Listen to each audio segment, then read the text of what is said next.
Basketball Coaches Show with head coach Jayson G. I'm your host, Scott Bacon. We appreciate you joining us here again on Big South Network, here on LongwoodLancers.com, and on 92.9 FM WVHL Kickin' Country, the Lancers Radio Network.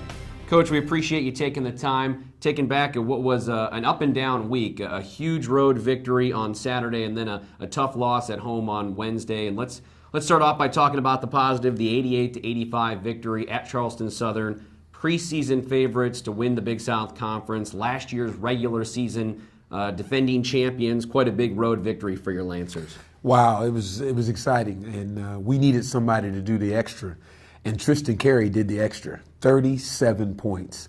But what I like more about of what he did, Scott, was not just the points he scored. It was his leadership. I wish I could have had the Lancer faithful, or would have recorded it, him in the timeouts down the stretch and letting his teammates know that they didn't come there to lose, that they were going to win the game. He didn't care what Charleston-Southern did. He was going to help us win that game. And I just thought it was a special effort, and I think that's consistent with the kind of year he's having. I did tell the Lancer Nation about 5 minutes into that second half about when he looked over at the bench. I think at that point the Lancers were still down a possession or two, and he said, "We got this one." And he had that confidence and leadership quality you alluded to that really did make you feel like Longwood was going to come away with a win. Well, if you look at our track record, we are who we are. And I don't shy away from telling the truth and being real about our circumstances. And another thing he did that you didn't know is that, a couple of timeouts I was being my usual hot-headed self, and he said, "Coach, we got this. I got you, Coach." Well, I just hope he says that for the rest of the games we play, But no, that was a great effort and a great team win, and I think it showed the abilities of our team, and I just wish we could be more consistent with it. And I go back to the TCU win and some pretty good halves that we played in that particular game, and I say that's who we can be. But the inconsistencies are the realities of who we are right now, and we got to find a way to make it more consistent. Well, a couple of road games coming up this week, and we'll talk about the home Gardner-Webb game too, but in just looking at that Charleston-Southern victory, you'd think it would give the team confidence on the road. Obviously had the big TCU win early, but now a conference win away from home that hopefully will carry over into this coming week. Absolutely. We got to take everything we can get and put that into the next game. Our team's still growing, still building confidence, still figuring out who it is and what it's all about, and still dealing with a new coach that is asking them to do things that they've never had to do before. And to this point, they've embraced that, but we haven't been as consistent as I would like. And we got to find a way to make this product that who you saw at Charleston-Southern and who you saw against Liberty is who we are. And we're just not there yet. Well, unfortunately, there was that contest against Gardner-Webb. Wanted to touch on that. The 82-62 loss to the Bulldogs. Your thoughts on that contest at Willett Hall? Well, I'm happy it was that close. Just didn't play very well.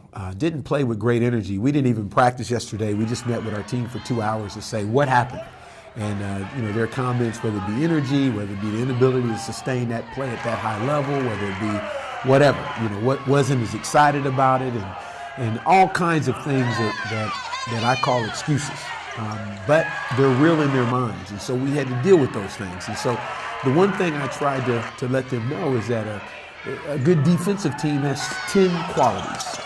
And I don't have time to name them all, but I'll just name the 4 I think we can embrace. I think we can be more physical. I think we can play more harder. I think we can communicate more. And I think we can get 50-50 balls. Now, those are 4 qualities of a very good defensive team that we have the potential of garnering. And when we've done that, we have been very, very good. Very good. Yeah, it's interesting. You touched on it in the pregame about Gardner-Webb being one of those teams that has embraced that defensive mentality. Absolutely. And I know their coach, who's now at Butler, who started that 2 years ago. And now the assistant coach who was in that program that helped him build that is still there. And now they have been able to really become who they are. And they don't have the most talent in the league, but they have found a way to be in every single game, and that's their 3rd road victory. And you don't do that unless you can really defend. And so I got to tip my hat to them. I'm glad they're on the other side. We only got to play them once. But next year, we'll have something for them. Well, and I wanted to go back to that conversation, that 2-hour conversation you had with your team. Obviously, a lot will be revealed on Saturday against UNC Asheville in that game coming up, but Did you feel like you came out of that conversation with your team feeling better about where you're at? Yes, I did. I felt like that they understood where I was coming from, that I had some questions that I asked them that generated some transparency and maybe sort of a healing process, because they were disappointed in their effort as well. But again, the truth will be on the pudding on Saturday. I think a coach's number one job in between games, whether it be wins or losses, is to get his team ready to play. And I thought what we did before the Liberty game to the Liberty game was a good job. What we did from Liberty to Charleston-Southern, we did a good job. What we did from Charleston-Southern to Gardner-Webb was not a very good job. And I know coaches around the country, it's so easy to point fingers. And I know I don't have the most talented team in the league. We were picked to finish last for a reason. But I think the great leaders assume the responsibility and model that in front of their team to get them to take more ownership. And so that's what that 2 hours was about, for me to just cast some things out there and allow them to take some ownership and responsibility. And that modeling is getting exhaustive, but the pride that we need to develop in our program is not. And so I'm expecting a big effort on Saturday. Yeah, needless to say, you're hoping that this team and this program gets to the point where you're not having to, quote unquote, get them up for each game. Absolutely. But those are the stages of a program. I said when I came here that the number one objective we got to try for is relevancy, that teams at least know you're there.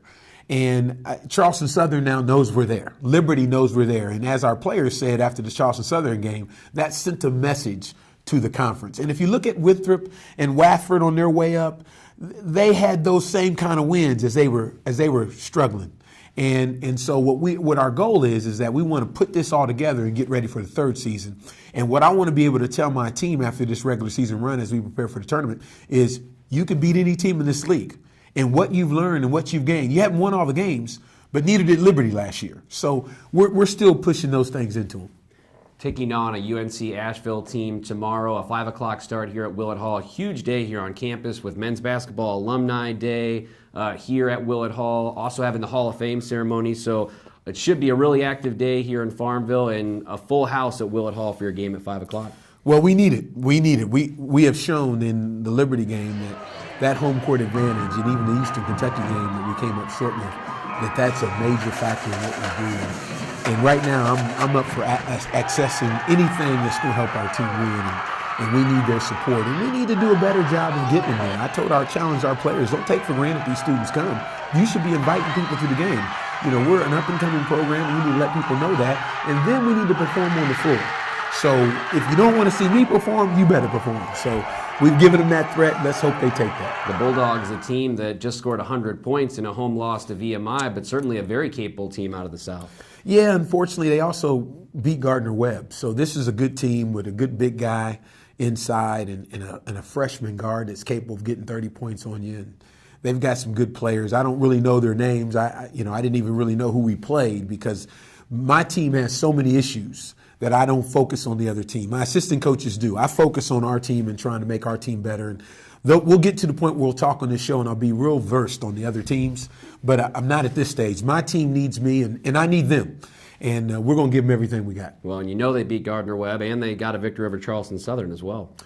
Thanks, Scott, for reminding me. I really appreciate that.